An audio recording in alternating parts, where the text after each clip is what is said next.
Assalamualaikum warahmatullahi wabarakatuh. Perkenalkan, nama saya Umi Hani dari Prodi PAI, Sekolah Tinggi Agama Islam Darul Hikmah.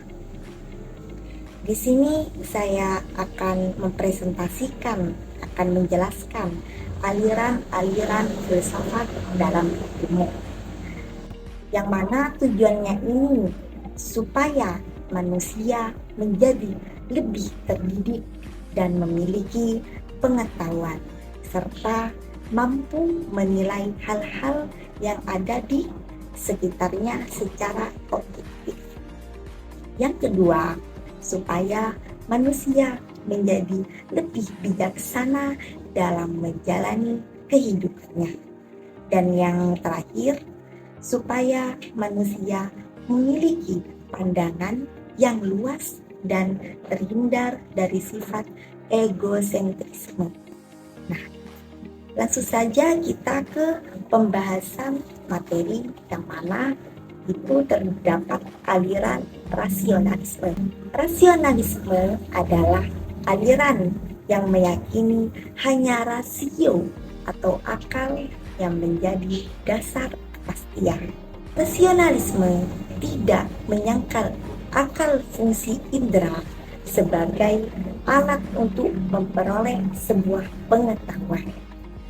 Namun, indera hanya diperoleh untuk merangsang dan memberikan kepada rasio bahan-bahan agar rasio itu dapat bekerja. Rasio mengatur bahan yang berasal dari indera, sehingga terbentuklah pengetahuan yang benar.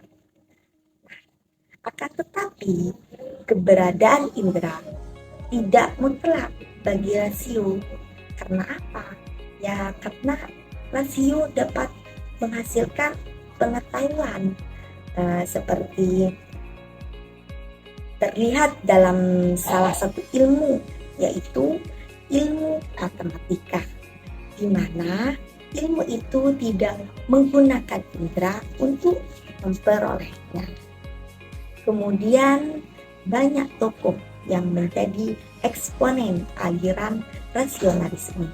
Di antaranya ada Plato dan Descartes atau pragmatik.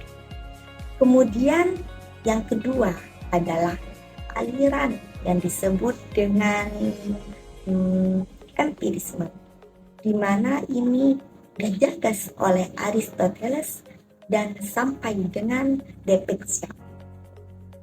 Empirisme sebagai suatu aliran dalam filsafat merupakan lawan dari rasionalisme. Empirisme menjadikan pengalaman indera empiria sebagai sumber kebenaran.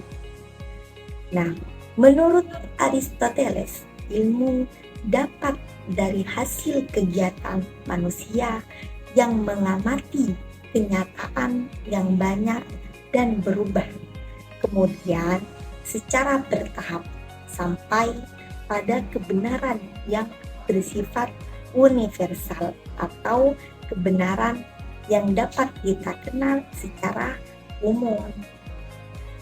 Dalam arti ini, Aristoteles dapat disebut sebagai salah satu eksponen empirisme.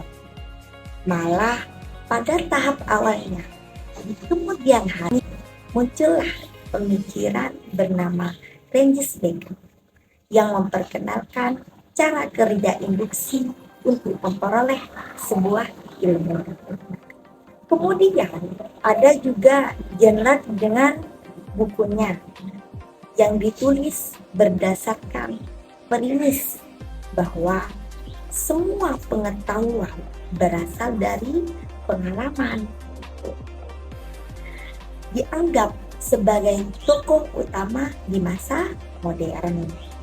Tokoh lain di kalangan empirisme adalah filosof Inggris yang bernama David Hume.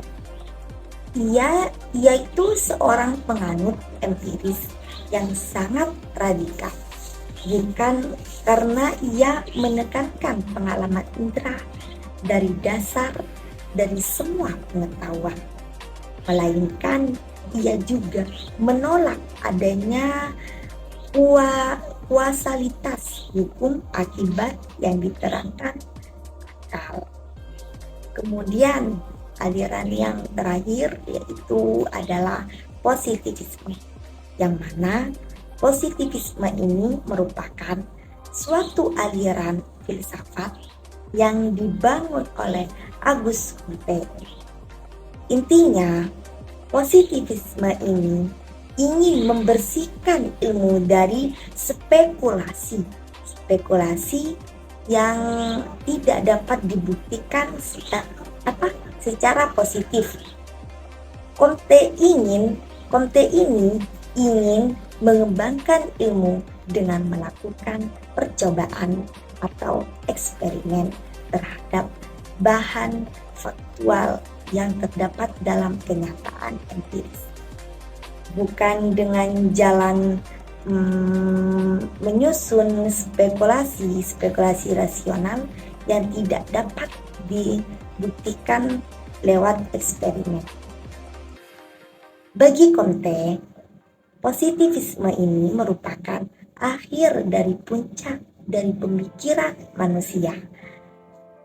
Comte ini membagi perkembangan pemikiran manusia dalam 3 tahap.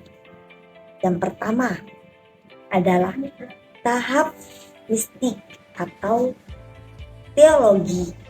Kemudian yang kedua yaitu metatistik. Dan tahap yang terakhir adalah positif. Itulah pembahasan kita yang terkait dengan beberapa aliran. Itulah pembahasan kita yang terkait dengan beberapa aliran dalam filsafat ilmu. Inilah yang bisa saya sampaikan. Kurang lebihnya saya mohon minta maaf sebesar-besarnya. Akhir kalam, wassalamualaikum warahmatullahi wabarakatuh.